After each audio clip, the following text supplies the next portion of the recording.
Hello and welcome. You're watching Business Today Television. I'm Tanya, Aneja. Well, the last date to file the income tax return is July 31st, 2023. And if you are a stock market participant, you must be wondering that how are the stock market gains taxed in India, how are returns on mutual funds taxed, and much more.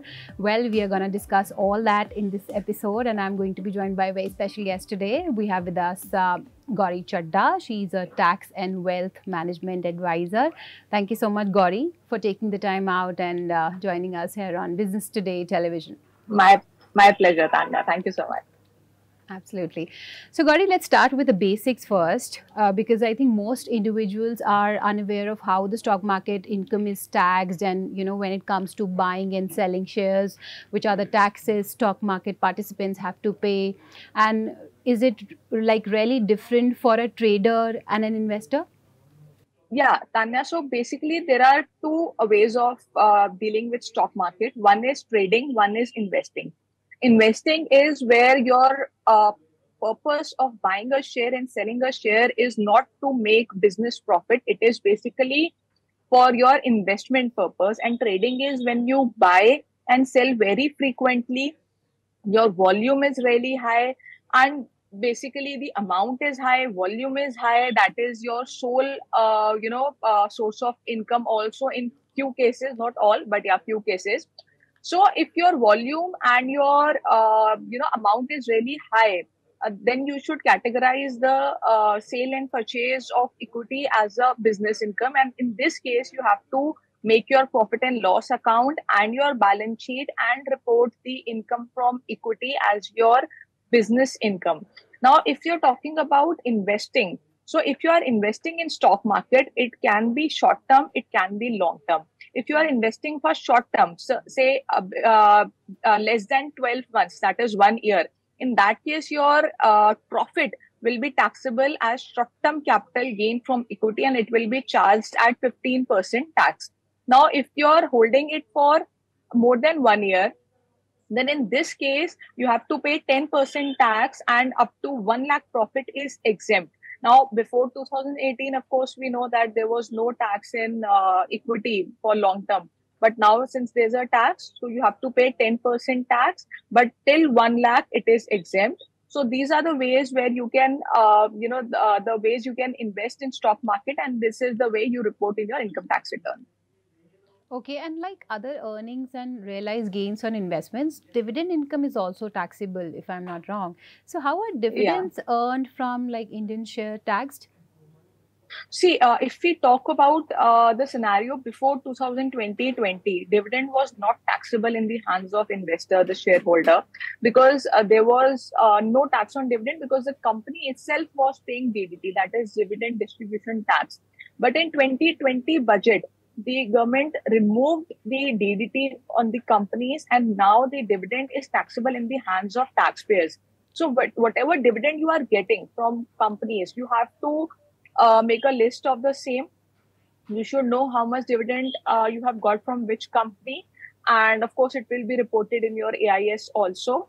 And you have to verify that. And the same income will be reported in your income from other sources, and it will be taxable at the slab rate. So if your income is below 10 lakhs and you are under old regime, then you have to pay 20% tax. And if you are earning above 10 lakh, then you have to pay 30% tax. So in this case, your dividend income will fall under your slab rate. So your slab will decide how much tax you have to pay on your dividend, but it will be covered under income from other sources. Okay, absolutely got that. And let's talk about loss harvesting strategy as well, because I was going through an article and it was mentioned that stock market investors having exposure to IT stocks have an opportunity to take advantage of current IT stock positions using a loss harvesting strategy. So, what is this, loss harvesting strategy all about, and how can one take advantage from this strategy? Yeah. So Tanya, see, while we are dealing with stock market, we think about profit. That's it, nothing else. But sometimes, loss is also beneficial for you. So if say today you book a loss of say rupees 50,000 rupees, the same 50,000 rupees loss you can adjust against your profit, and you can pay less tax on the profit earned on some other stock. And maybe if you book profit today, and the same day itself you buy the same stock at the same price, so your average buying will be the same, but in your books you will have some loss. That loss will be adjusted against your gain from other shares, and if you don't have any other gain from other shares, then you can carry it forward to next assessment year. Till 8 assessment years you can carry forward it. So basically sometimes this planning strategy and all for loss harvesting is a must for you, because it can save you a lot of tax by booking loss in your books. Okay, absolutely. And also, let's talk about mutual funds as well, because I think a lot of investors must have invested in mutual funds. So, how are returns on mutual funds taxed? See, mutual funds can be, of course, categorized in so many ways. But if we talk about the main two, that is equity and debt. So for equity, the equity mutual funds are exactly taxed as the normal equity is taxed, like we just discussed. Before 12 months, if you sell your equity oriented mutual funds, then you have to pay 15% tax. If you sell after 12 months, then you have to pay 10% tax, and up to 1 lakh income from sale of equity mutual fund is exempt. Now, if we talk about debt, there's a catch in debt now, because before 1st April 2023, if you had purchased any debt instrument, in that case you will get indexation benefit for in long term. Like if you are holding it for more than 3 years, you will get indexation. Now indexation is basically adjusting the cost of acquisition against the inflation, so it increases your cost of acquisition and reduces your profit. So you get the indexation benefit, and your tax rate was just 20%.